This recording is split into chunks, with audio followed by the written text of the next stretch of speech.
साधु महात्मा ने बताया कि अगर राजा अपने महल में दो बाज के बच्चों को पाले तो राज्य में फैली अशांति दूर हो सकती है। साधुओं की बात मानकर राजा ने अपने सैनिकों को बाज के बच्चों को महल में लाने का आदेश दिया।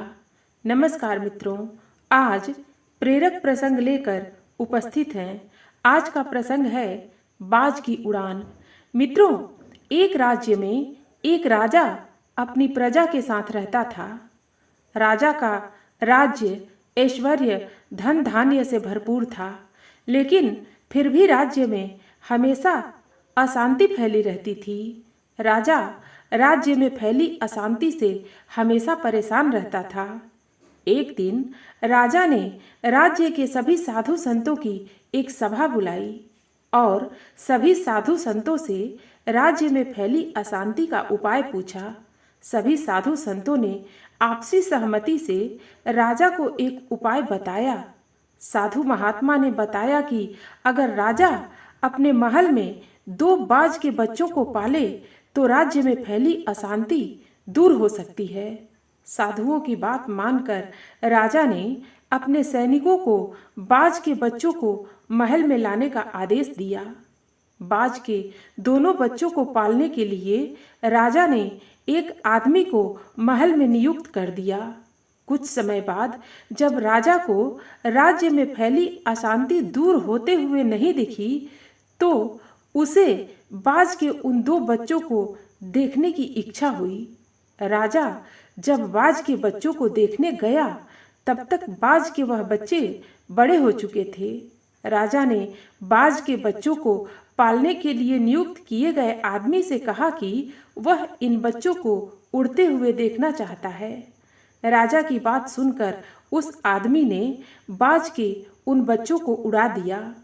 राजा ने देखा कि बाज के उन बच्चों में से एक बच्चा तो आसमान में काफी ऊपर तक उड़ रहा था, लेकिन दूसरा बाज थोड़ी देर आसमान में उड़ता और फिर आकर एक पेड़ पर बैठ जाता। राजा ने बाज की देखरेख में नियुक्त आदमी से इसका कारण पूछा तो उसने बताया कि यह बाज शुरू से ही ऐसा करता है। कुछ देर आसमान में उड़ने के बाद यह बाज आकर वापस पेड़ की इस डाल पर बैठ जाता है और इस डाल को छोड़ता ही नहीं है। अगले दिन राजा ने पूरे राज्य में ऐलान करवा दिया कि जो भी इस बाज को आसमान में दूर तक उड़ना सिखा देगा उसे मुहमांगा इनाम दिया जाएगा। बाज को उड़ना सिखाने के लिए पूरे राज्य से कई सारे लोग आए, लेकिन बाज का रवैया तो ज्यों का त्यों रहा।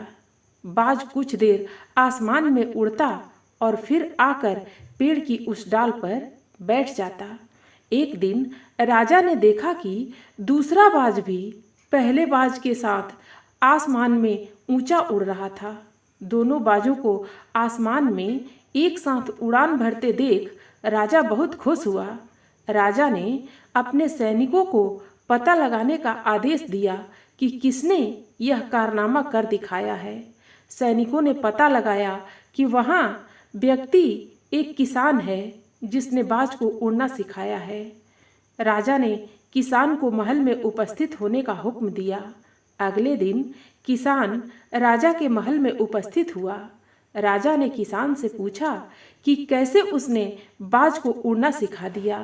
किसान ने बड़ी विनम्रता पूर्वक कहा कि महाराज, मैंने ध्यान दिया कि बाज रोज एक ही डाल के ऊपर आकर वापस बैठ जाता था, इसलिए मैंने वह डाल ही काट दी जिस पर बाज बार बार आकर बैठ जाता था। किसान की बात सुनकर राजा को अपने अपने राज्य की अशांति का कारण पता चल गया।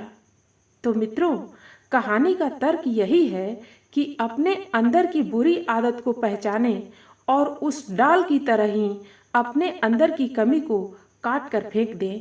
बाज ऐसा पक्षी जिसे हम ईगल भी कहते हैं, जिस उम्र में बाकी पंछियों के बच्चे चिचियाना सीखते हैं, उस उम्र में एक मादा बाज अपने चूजे को पंजे में दबोचकर सबसे ऊंचा उड़ जाती है।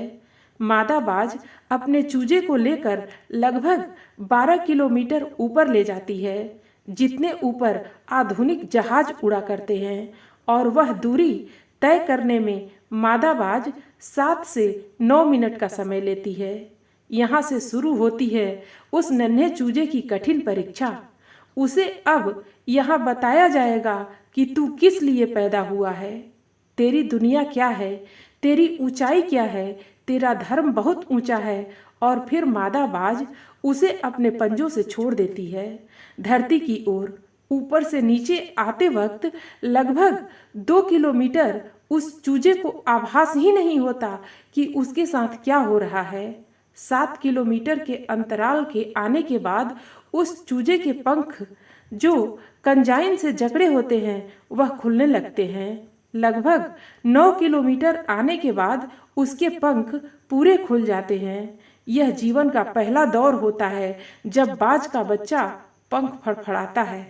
अब धरती से वह लगभग 3000 मीटर दूर है, लेकिन अभी वह उड़ना नहीं सीख पाया है।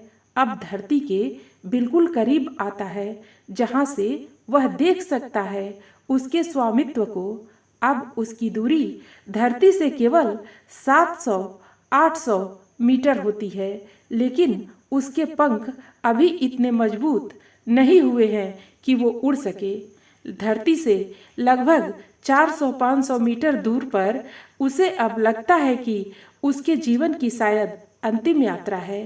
फिर अचानक से एक पंजा उसे आकर अपने कब्जे में लेता है और अपने पंखों के दरमियान समा लेता है।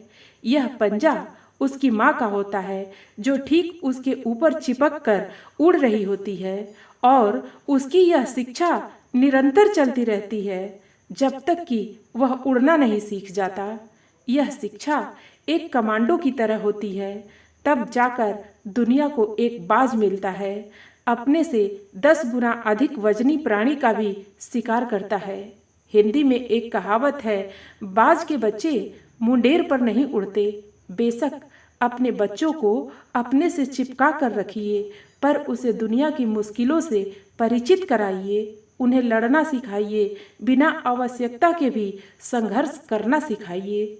मित्रों, वर्तमान समय की अनंत सुख सुविधाओं की आदत व अभिभावकों के बेहिसाब लाड़ प्यार ने मिलकर आपके बच्चों को ब्रायलर मुर्गे जैसा बना दिया है, जिसके पास मजबूत टंगड़ी तो है पर वह चल नहीं सकता, वजनदार पंख तो है पर उड़ नहीं सकता, क्योंकि गमले के पौधे और जंगल के पौधे में बहुत फर्क होता है।